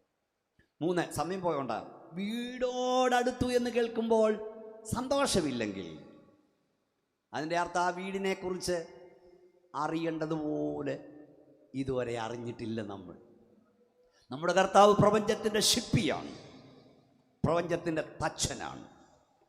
അവൻ വാക്കാലുണ്ടാക്കിയ ഭൂമി ഇത്ര മനോഹരമാണെങ്കിൽ 20 നൂറ്റാണ്ടുകൾക്ക് മുമ്പ് തൻ്റെ ചങ്കിലെ ചോരയാൽ വിലയ്ക്ക് വാങ്ങപ്പെട്ട ദൈവസഭയ്ക്ക് വേണ്ടി വീടുണ്ടാക്കാനല്ല പോയാണോ, വീടൊരുക്കാൻ പോയി. ഞാൻ നിങ്ങൾക്ക് സ്ഥലം ഒരുക്കാൻ പോകുന്നു. അതെത്ര മനോഹരമായിരിക്കും. കൈ ഒന്ന് ഉയർത്തിയാട്ടി സ്തോത്രം പറഞ്ഞേ. ഞാൻ എന്താ ഈ മെസ്സേജ് പറഞ്ഞറിയാമോ? ഞാൻ ഈയിടെ എഴുതി, ഇതൊക്കെ പഠിപ്പിക്കണം. പ്രത്യാശയോട് ജീവിക്കാൻ മാത്രമല്ല, പ്രത്യാശയോട് മരിക്കാനും വിശ്വാസി ഒരുങ്ങിക്കോണം. എന്നല്ലൽ തീർന്നു ഞാൻ ഹല്ലേലൂയ പാടും, എന്നല്ലൽ തീർന്നു കൈയടിച്ചേ ഹല്ലേലൂയ പാടും, നല്ലവനാം യേശുവോടു കൂടെ.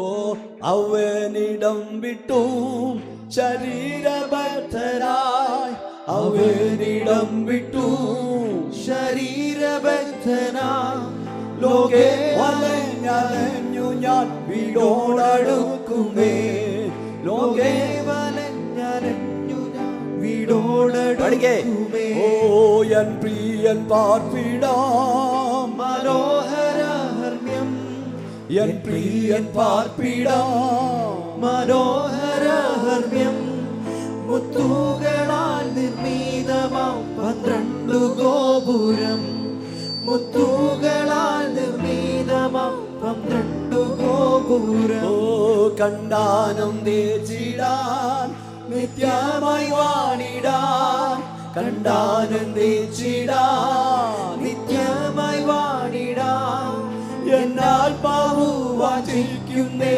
ഞാൻ എന്നു ചേരുമോ, എന്നാത്മാവു വാഞ്ചിക്കുന്നേ ഞാൻ എന്നു ചേരുമോ. ഈ ജഡത്തിന്റെ ചിന്തയും ആത്മാവിന്റെ ചിന്തയും ഉണ്ട്. ജഡത്തിന്റെ ചിന്തയും ലോകത്തിന്റെ ചിന്തയും ആത്മാവിന്റെ ചിന്തയുണ്ട്. അതായത് എന്നെ നോക്കിയേ, ഈ പാട്ട് കേൾക്കുന്നതിന്റെ വലിച്ചിൽ വരും ചിലടത്ത്, ഒരു വലിച്ചിൽ അല്ലേ. അതിന് കാരണം ഞാൻ പറയാം. ഈ ശവമഞ്ചം, ശവവടക്ക്, സെമിത്തേരി, ശവപ്പെട്ടി, ഇതൊക്കെ കേൾക്കുമ്പോൾ നമുക്ക് പേടിയാ. ചത്താ മതി എന്നൊക്കെ പറയും, പക്ഷെ യഥാർത്ഥത്തിൽ അത് നമുക്ക് ബുദ്ധിമുട്ടാണ്. കാരണം ഈ ജഡത്തിന് ഇവിടുന്ന് പോകാൻ ഇഷ്ടമല്ല. 93 വയസ്സ് പ്രായമുള്ള ഒരു അപ്പച്ചന് കൊച്ചുമോള് ചായ കൊണ്ട് കൊടുത്തു. നിങ്ങളുടെ ഇരിപ്പ് കണ്ടിട്ടാണ് ഉദാഹരണം വന്നേ. അപ്പൊ ഈ കൊച്ചുമോള് ചായ കൊണ്ട് കൊടുത്തപ്പോൾ അപ്പച്ചൻ ഞങ്ങൾ സൂക്ഷിച്ച് നോക്കുക. ചോദിച്ചു, മോള് ചോദിച്ചു, അപ്പച്ചനെ ഇത്ര സൂക്ഷിച്ചെന്നെ നോക്കുന്നേ?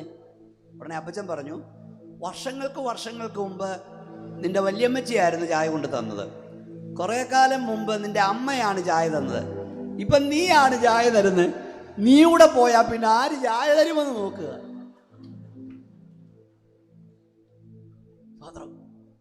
അതായത് നമ്മുടെ ഈ ജഡത്തിന്റെ പ്രത്യേകതയാ. നമുക്കിതൊന്നും ഇഷ്ടമല്ല. പക്ഷേ എന്നല്ലൽ തീർന്നു ഞാൻ ഹല്ലേലൂയ പാടും, എന്നല്ലൽ തീർന്നു ഞാൻ ഹല്ലേലൂയ പാടും, നല്ലവനാവൻ യേശുവോടു നല്ലവനാവൻ യേശുവിനോടു കൂടെ വാണിടും. ഓ അവനിടം വിട്ടു ശരീരബദ്ധനായി, അവനിടം വിട്ടു ശരീരബദ്ധനായി, ലോകേ വലഞ്ഞു ഞാൻ വീടോടടുക്കുമേ, ലോകേ വലഞ്ഞു ഞാൻ വീടോടടുക്കുമേ. മക്കളെ, ഇതിന്റെ ഒരു ചാൻസ് ഞാൻ പാടുമ്പോൾ നിങ്ങൾ എന്നെ അല്ല തീർന്നെന്ന് പറയുമ്പോൾ ഇത് ദേശം കേൾക്കട്ടെ. ഇപ്പൊ നിങ്ങൾക്ക് മനസ്സിലായോ? ഇതൊന്നും നമുക്ക് ഇഷ്ടമല്ലേലും ഈ പാട്ട് വരുമ്പോൾ നമ്മൾ അറിയാതുള്ളതാ. കൈയടിച്ചു പോവല്ലേ, ആത്മാവിൽ ആരാധിക്കല്ലേ? കാരണം ഇതിനകത്തിരിക്കുന്ന ആത്മാവിന്റെ ചിന്ത മേളോട്ട് കുതിക്കണമെന്നാണ്, ജഡത്തിന്റെ ചിന്ത ഇവിടെ പിടിച്ചിടണമെന്നാണ്. എന്നല്ലൽ തീർന്നു ഞാൻ, ശബ്ദത്തിൽ എന്നല്ലൽ തീർന്നു ഞാൻ, എന്നല്ലൽ തീർന്നു ഞാൻ,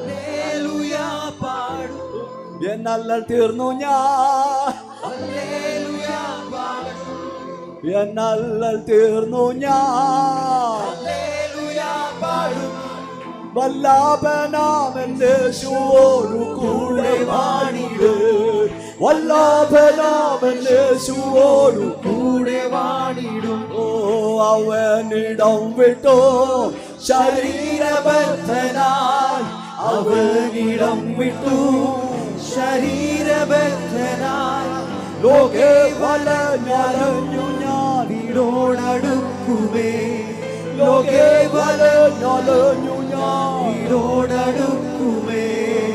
എന്നാൽ തീർന്നു ഞാൻ ഹല്ലേലൂയ പാടും എന്നാൽ തീർന്നു ഞാൻ ഹല്ലേലൂയ പാടും എന്നാൽ തീർന്നു ഞാൻ ഹല്ലേലൂയ പാടും വല്ലഭനാമൻ യേശുവോടു കൂടെ വാണിടും ദുമാനവ ശോഭാനവ എന്നാൽ തീർന്നു ഞാൻ ഹല്ലേലൂയ പാടും എന്നാൽ തീർന്നു ഞാൻ ഹല്ലേലൂയ പാടും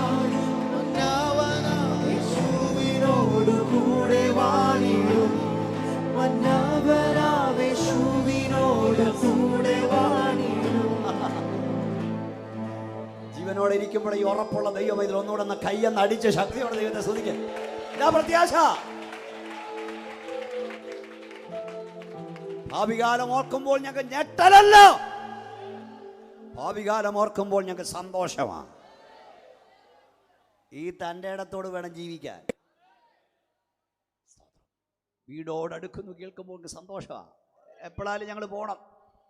ഇവിടെ ചെല്ലുന്ന എവിടാ ഞങ്ങൾക്ക് ഉറപ്പുണ്ട്. അവൻ്റെ ശുശ്രൂഷാകാലം തികഞ്ഞ ശേഷം വീട്ടിലേക്ക് പോയി.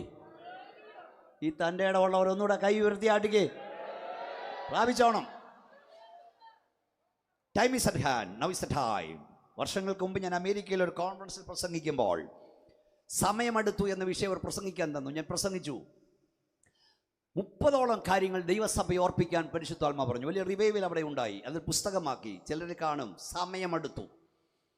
നാം എന്ത് ചെയ്യണം, എന്ത് ചെയ്യാതിരിക്കണം. അതിൽ പ്രധാനപ്പെട്ട 4-5 കാര്യങ്ങൾ പറഞ്ഞ് ഈ പ്രഭാഷണം ഞാൻ അവസാനിപ്പിക്കും. ഞാൻ പറഞ്ഞല്ലോ, കർത്താവ് വരാറായെന്ന് പറയുന്ന നിൻ്റെ ജീവിതത്തിൽ ഒരുക്കം വേണം. എന്തൊക്കെ ചെയ്യണം, എന്ത് ചെയ്യാതിരിക്കണം. നമ്മൾ വായിച്ചിടത്തുണ്ട്, നാം വിശുദ്ധ ജീവിതവും ഭക്തിയുമുള്ളവരായിരിക്കണം. ചില താമസം എന്ന് വിചാരിക്കുന്നവർ കർത്താവ് വരാൻ താമസിക്കുന്നില്ല. നാം എന്ത് ചെയ്യണം? പെട്ടെന്ന് ഒന്ന് കുറിച്ചോ നിങ്ങൾ. 2 കിങ്സ് 2 രാജാക്കന്മാരുടെ പുസ്തകം 5-ാം അധ്യായം 26-ാം വാക്യം. എൻ്റെ അവസാനത്തെ പദം മാത്രം പറഞ്ഞാൽ മതി. ഇപ്പോൾ ഇതിനോ സമയം. അവിടെ ഉണ്ട് ആടുമാട് വാങ്ങാനും വാങ്ങാനും ഇപ്പോൾ ഇതിനോ സമയം. എല്ലാവരും ഒന്ന് പറഞ്ഞേ. എന്താ കരിങ്കുറ്റിക്കാരെല്ലാം കൂടെ ഒന്ന് പറഞ്ഞേ. ഇപ്പോൾ ഉറക്കം പറയുന്നേ. ഇപ്പോൾ ഇതിനോ, ശബ്ദം കേട്ടില്ല. ഇപ്പോൾ ഇതിനോ സമയം. എന്ത് കാര്യം ചെയ്താലും ചോദിക്കണം, ഇപ്പം ഇതിനാണോ? ഇപ്പം ഇതിനാണോ? ഇപ്പം വഴക്കുണ്ടാക്കാനാണോ സമയം? കേസ് കൊടുക്കാനാണോ സമയം? ഇവിടെ കർത്താവ് എടുക്കാൻ വാതുക്കലാണോ? എപ്പോൾ ശ്വാസം പോകുന്നറിയില്ല. ഇപ്പം ഇതിനാണോ സമയം? ഇപ്പം ഇതിനാണോ സമയം? നിങ്ങൾ കേട്ടിട്ടുണ്ടെന്ന് എനിക്കറിയില്ല. ഞാൻ പലയിടത്ത് പ്രസംഗിച്ചിട്ടുണ്ട്. ഒരു ബസ്സിൽ ഒരു കൊഞ്ച് യാത്ര ചെയ്യുകയാണ്. ഒരു പെങ്കൊച്ച്, ചെറുപ്പക്കാരി. അവിടെ അരികിലൊരു സീറ്റ് ഒഴിഞ്ഞിരിപ്പുണ്ട്. ഒരു അമ്മച്ചി ആ ബസ്സിലേക്ക് വന്ന് അമ്മച്ചിയുടെ കയ്യിലൊരു ബാഗും ഉണ്ട്. അമ്മച്ചി പ്രായമായ അമ്മച്ചിയാണ്. ഈ ബാഗും അതേ വെച്ച് അമ്മച്ചിയും കയറിയിരുന്നു.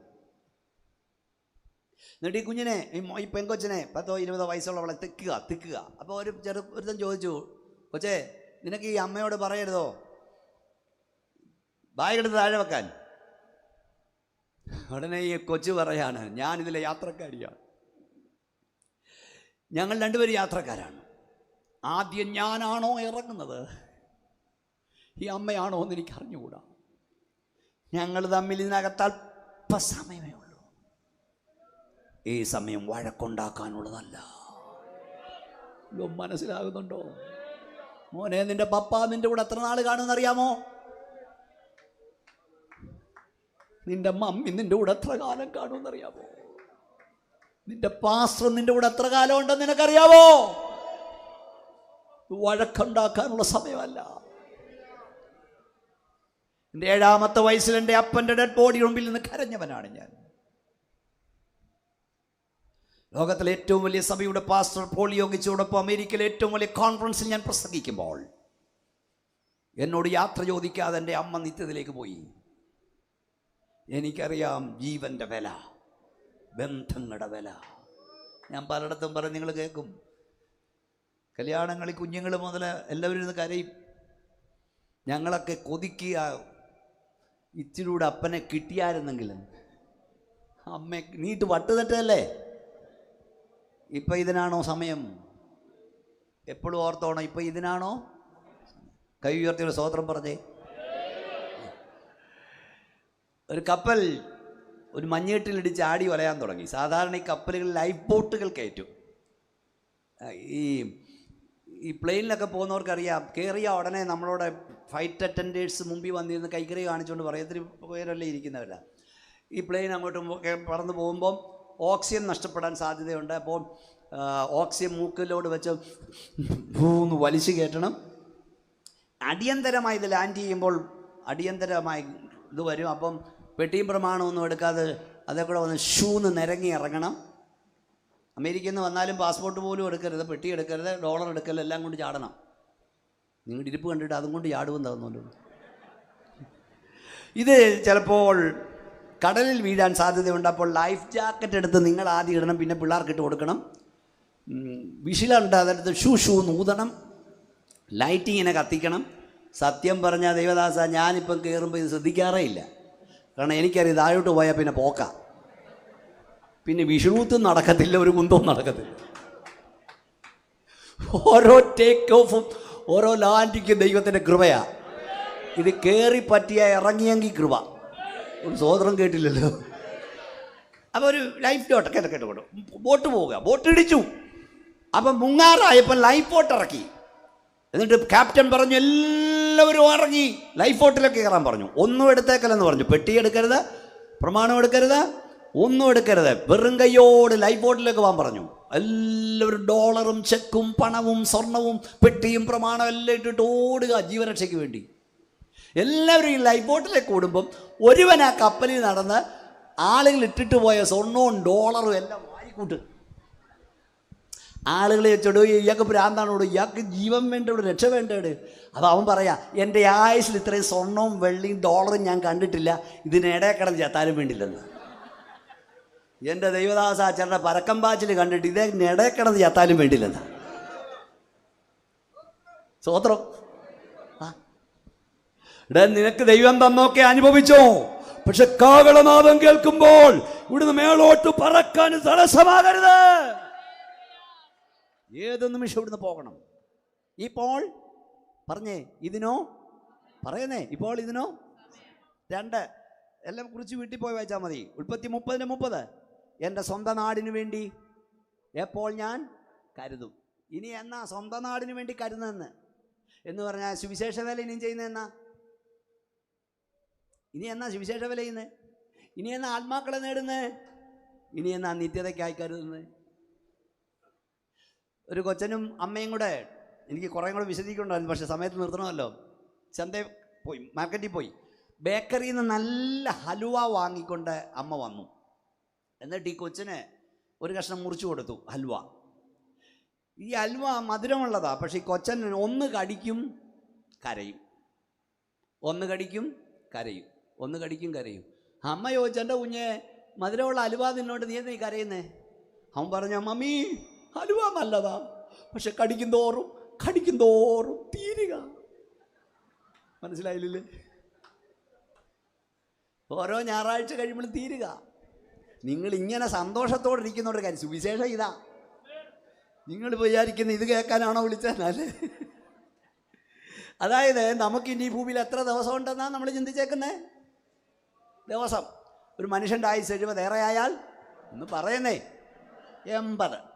അങ്ങനെയാണെങ്കിൽ നമുക്ക് ഭീമോനച്ചനുൾപ്പെടെ ഇനി എത്ര ദിവസം ഇവിടെ ഉണ്ടെന്ന് പറയാൻ പോവാ. ഞെട്ടരുത്. 10 വയസ്സിൽ തുടങ്ങാം. മനുഷ്യൻ്റെ ആയുസ് 80, 365 ദിവസമാണ്. 10 വയസ്സായ ഒരാൾ ഇവിടെ ഉണ്ടെങ്കിൽ മോനെ നിനക്കിനി ഇവിടെ 25,550 ദിവസം. 80 വരെ ഉണ്ടല്ല കേട്ടോ, 25,550 ദിവസമുണ്ട്. 20 വയസ്സായെങ്കിൽ നിങ്ങൾക്ക് ഈ ഭൂമിയിൽ ഇനിയും 21,900 ദിവസം കൂടെ ഉണ്ട്. 80 വരെ ഉണ്ടല്ല കേട്ടോ. 30 വയസ്സായെങ്കിൽ നിങ്ങൾക്കിനിയും 18,250 ദിവസം കൂടെ ഉള്ളൂ. 40 വയസ്സായെങ്കിൽ നിങ്ങൾക്ക് ഈ ഭൂമിയിൽ ഇനിയും 14,600 ദിവസം കൂടെ ഉള്ളൂ. 50 വയസ്സായെങ്കിൽ വായിക്കണോ?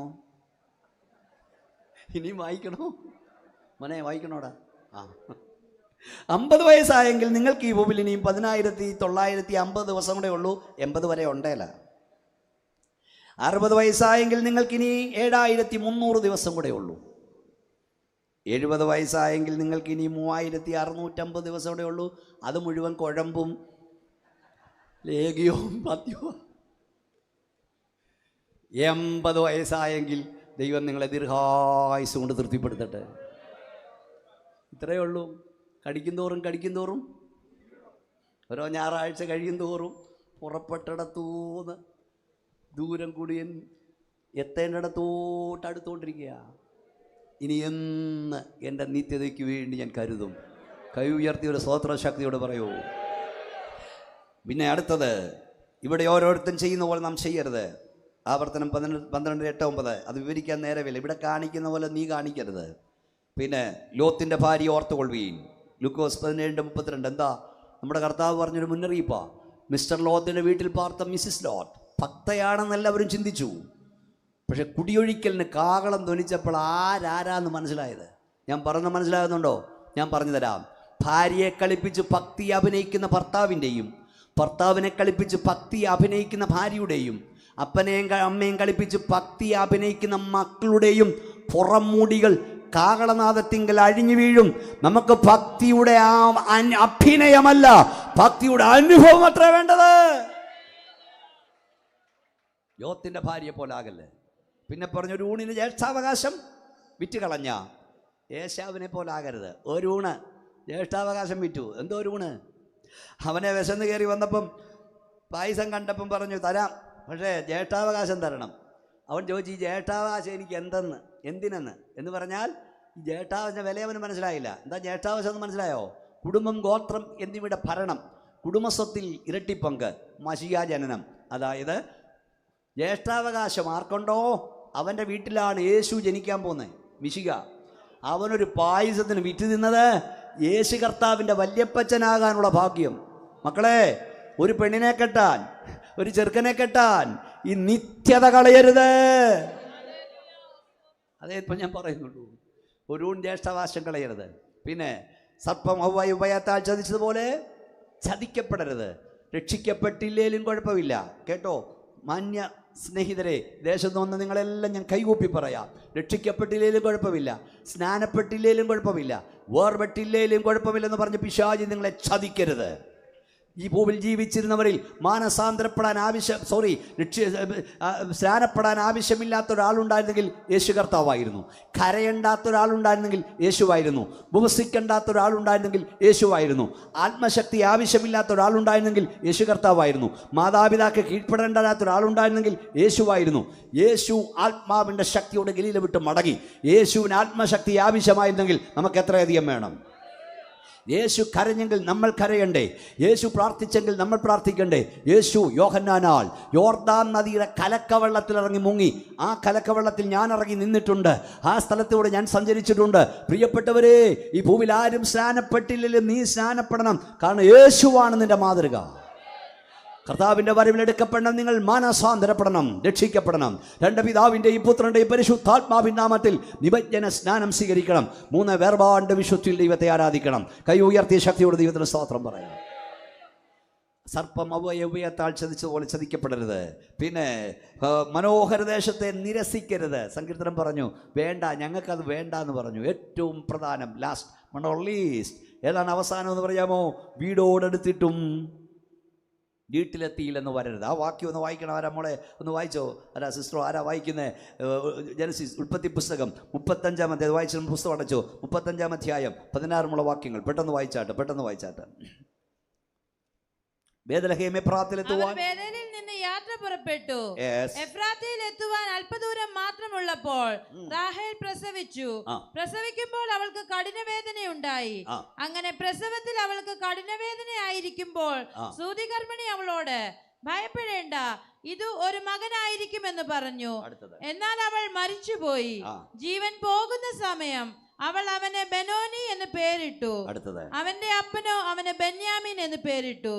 റാഹേൽ മരിച്ചിട്ട് അവളെ ബേത്ലഹേം എന്ന എഫ്രാത്തിന് പോകുന്ന വഴിയിൽ അടക്കം ചെയ്തു. ബേത്ലഹേം എഫ്രാത്തോട് അടുത്തു, പക്ഷെ അവിടെ എത്താൻ കഴിഞ്ഞില്ല. ഞാൻ പറഞ്ഞൊരു വലിയ ഗൗരവമാണ്. എല്ലാ ദൈവദാസന്മാരും വീടോടടുത്തിട്ടും വീട്ടിലെത്തിയില്ല എന്ന് വരരുത്. നാം നമ്മുടെ നിത്യനാടിനോടടുക്കുന്നു, നിത്യവീടിനോടടുക്കുന്നു. അവിടെ എത്താതെ വരരുത്. പഠിക്കൽ കുടമടിക്കരുത്. ഫൈനൽ റേസിൽ ഫിനിഷിംഗ് പോയിന്റിൽ ട്രാക്ക് തെറ്റരുത്. ദൈവവൈതലിനോട് എന്നുള്ള ദൂത അങ്ങെത്തണം കേട്ടോ, അങ്ങെത്തണം. നമുക്കെല്ലാവർക്കും ദൈവത്തിൽ എഴുന്നേൽക്കാം. അങ്ങെത്തണം. അക്കരെ നടത്തിയ വിശുദ്ധ സംഘക്കാർ കാത്തുപാർക്കുന്നുണ്ടു നാമും ചേർന്നിടുവാനായി. കാത്തുപാർക്കുന്നുണ്ടു നാമും ചേർന്നിടും. എങ്ങനാ? ആനന്ദകരം നീട്ടി ഏറ്റവും പുഞ്ചിരി തൂകി. ആനന്ദകരം നീട്ടി ഏറ്റവും പുഞ്ചിരി തൂകി. വിളിച്ചിടുന്നു പോകാം നമുക്ക്. വിളിച്ചിടുന്നു പോകാം നമുക്ക്. ഇവിടെ ഈ പാട്ട് പാടുമ്പോഴൊക്കെ ഒത്തിരി ഇടങ്ങളിൽ വലിയ ദൈവശക്തി വ്യാപരിക്കുന്ന ഞാൻ കണ്ടിട്ടുണ്ട്. എനിക്ക് പാട്ട് പാടുമ്പോഴൊക്കെ ഒത്തിരി അനുഭവങ്ങളുണ്ട്. നമ്മളൊക്കെ റെയിൽവേ സ്റ്റേഷനും ബസ് സ്റ്റാൻഡിലും ഒക്കെ യാത്രയാക്കുന്നവരൊക്കെ കരഞ്ഞുകൊണ്ടാണ് യാത്രയാക്കുന്നത്. പണ്ടൊക്കെ ഒത്തിരി കാലം കഴിഞ്ഞ മക്കളെ കാണും, കരഞ്ഞുകൊണ്ട് യാത്രയാക്കും. പക്ഷെ എയർപോർട്ടിൽ മക്കളെ സ്വീകരിക്കാൻ നിൽക്കുന്ന അപ്പം കരയുന്ന കാണാം, അല്ലേ? അല്ലേ? അമ്മ കരയുന്ന കാണാം. അതെന്താ? സ്വീകരിക്കാൻ നിൽക്കുന്ന അപ്പം കരയുന്നത് സങ്കടത്തിൻ്റെ കണ്ണുനീരല്ല, കുഞ്ഞിനെ കണ്ട ആനന്ദത്തിൻ്റെ കണ്ണുനീരാ. എല്ലാവരും ഒന്നിച്ചൊരു സ്വതന്ത്രം പറഞ്ഞേ. വെളിപ്പാട് പുസ്തകം പറയും, ദൈവം താൻ അവരുടെ ദൈവമായിരിക്കും, അവൻ അവരുടെ കണ്ണിൽ നിന്ന്. ഞാൻ ചോദിച്ചു, കർത്താവേ, സ്വർഗത്തിലെന്ത് കണ്ണുനീര്? സ്വർഗത്തിൽ ചെല്ലുന്ന ഓരോ ദൈവപൈതലും ഇവിടെ വാഴ്ത്തപ്പെട്ട കർത്താവിനെ കാണുമ്പോൾ അവൻ്റെ കണ്ണ് നിറയും. നമ്മുടെ കർത്താവ് തൻ്റെ കുഞ്ഞുങ്ങളെ മാർവോട് ചേർത്ത് പിടിക്കും. സ്വർഗത്തിലെത്തുമ്പോൾ നമ്മുടെ യേശുപ്പച്ചൻ്റെ മാർവോട് ചേർന്നിരിക്കും. അപ്പൊ അവൻ്റെ മാർവിലെ മുറിവുകൾ എനിക്കായി മുറിഞ്ഞവനെ കാണുമ്പോൾ ഞാൻ കരഞ്ഞിടും.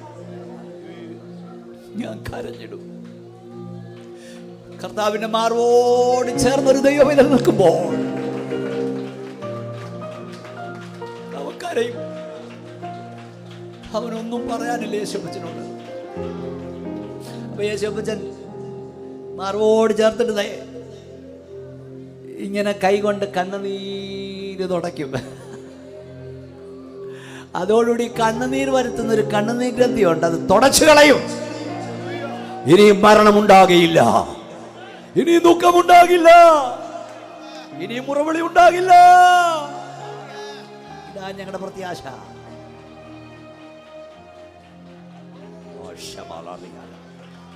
ഇതാ ഞങ്ങളുടെ പ്രത്യാശ.